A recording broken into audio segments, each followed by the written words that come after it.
My name is Sarah Broady. I am from Scott County, Indiana. I am a teacher there. I've been married to my husband for the past 5 years. We have 2 daughters, Addison, who is 3.5, and Emily, who would be a 1.5 years old right now. About 7 or 8 months ago, I got involved with Safe Sleep, educating others and learning more about it myself. And the reason that I am speaking about Safe Sleep and the reason that I've gotten involved in it is because last year on May 30th, 2019, our youngest daughter, Emily, she passed away at her babysitter's home due to unsafe sleep. She was laid down on her stomach, which is definitely a big no-no. You always want to lay a baby on their back, but she was laid down to sleep on her stomach on an adult mattress. I've come to learn that there were 2 comforters in that bed with her and 6 pillows. A pack and play was provided for her by me, but she had not been being put in it. I had no idea that that was happening. There were 2 other pack and plays that day. 2 other older children were in them. So, like I said, Emily was placed on the bed that day. The babysitter left her alone for at least 2 hours, I know, and there was no baby monitor or anything like that on her. When I arrived that day, it was a normal day. I came to get both girls. It was warm and sunny outside, so when I got there, the other kids were outside playing. The sitter went in to get Emily and immediately started screaming a few minutes later for me to come and help her. She had found Emily not breathing and handed her to me. So I ended up giving Emily CPR that day on the back porch. She was taken to the hospital in an ambulance, and we later found out that she'd already been gone for a while before I got there that day. So, you know, it's been a long 13 months, to say the least. Just, you know, every aspect of our lives have changed. I feel that, you know, every day we're always wondering what life would be like if Emily was here.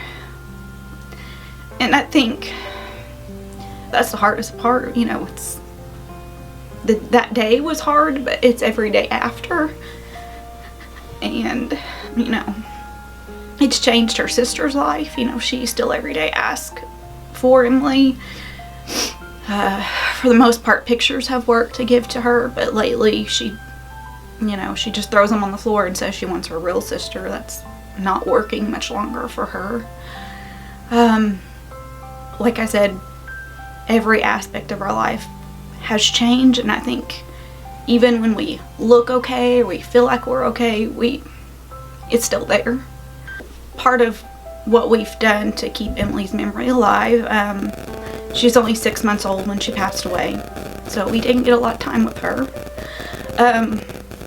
But I started educating myself on safe sleep. I knew to lay her down on her back. I knew she needed to sleep in a crib, but I didn't know why people weren't talking about it. Like that was my first thing. Why weren't more people talking about what I was reading once I started learning it? And I went to a lot of local organizations in Scott County and asked what they were doing, asked what was being done. I went to our pediatrician, which is in Jeffersonville.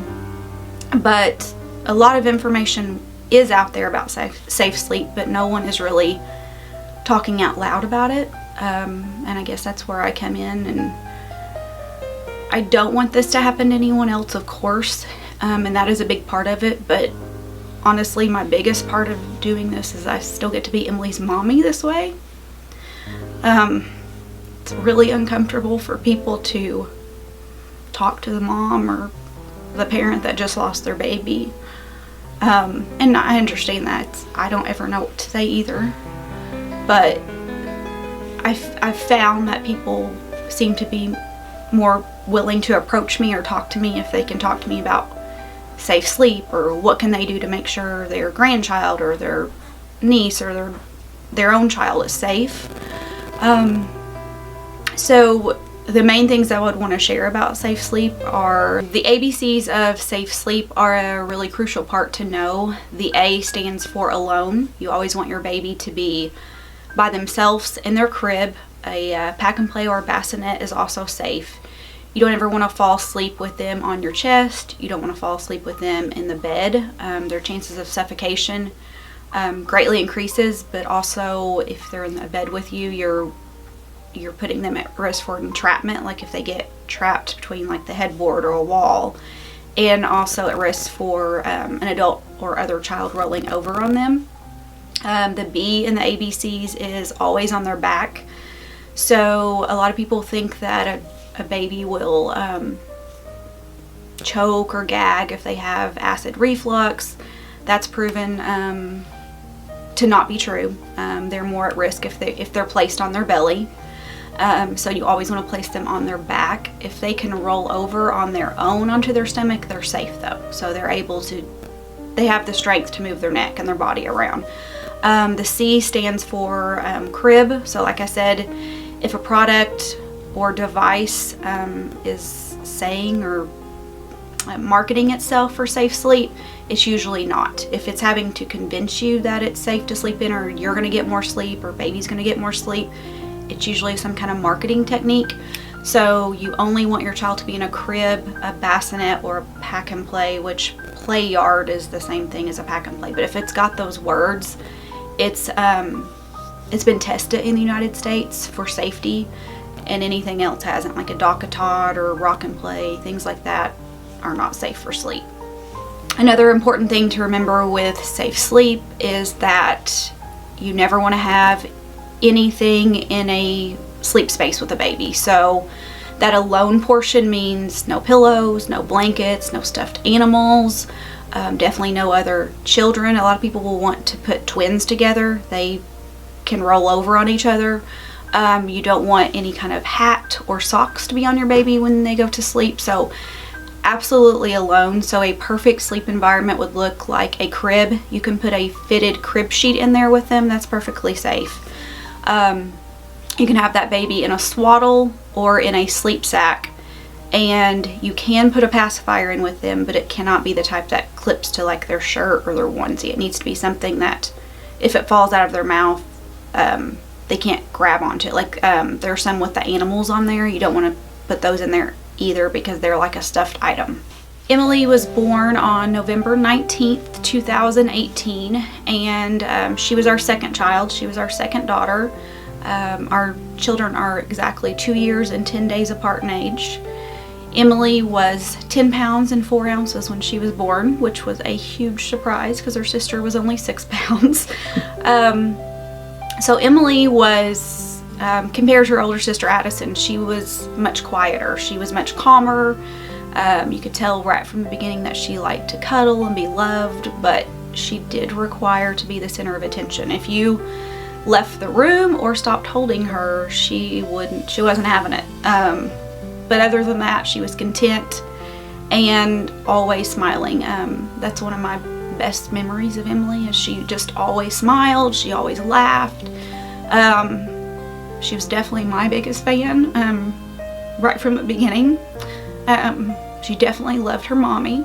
She loved her older sister. She loved to watch her play and run around. I think had Emily lived longer, she was almost able to sit up on her own. She couldn't quite do it yet.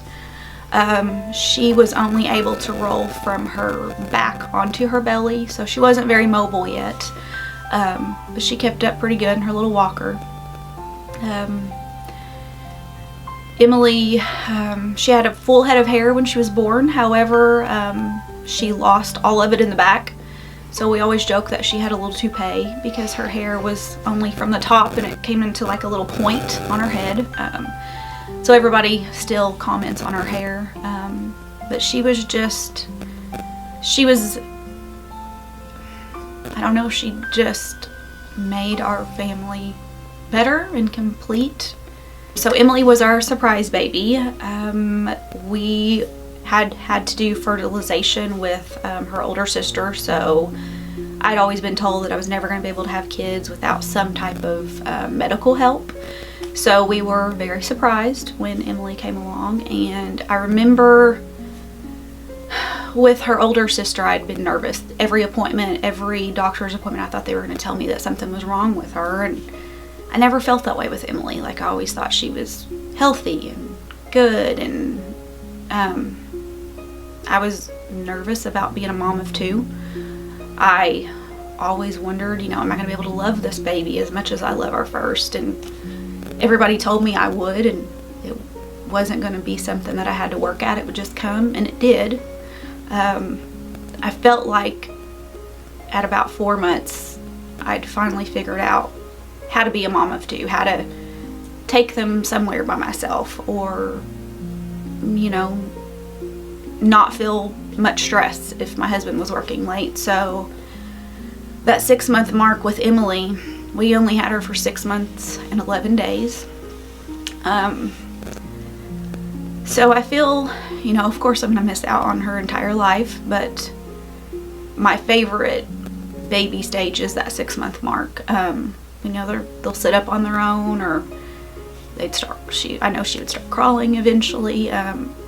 She had her own little personality, and we'd been seeing it for a while, but that 5-month mark, that 6-month mark, you could just tell who she was. And like I said, I think she was, Emily I feel like she's making a huge difference now through me. But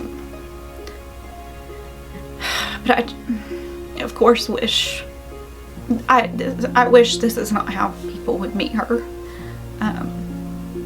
I wish somehow someone had told me more about safe sleep and I'd been more educated, and I would just talk about it anyway. I wish it wasn't because my child died from it.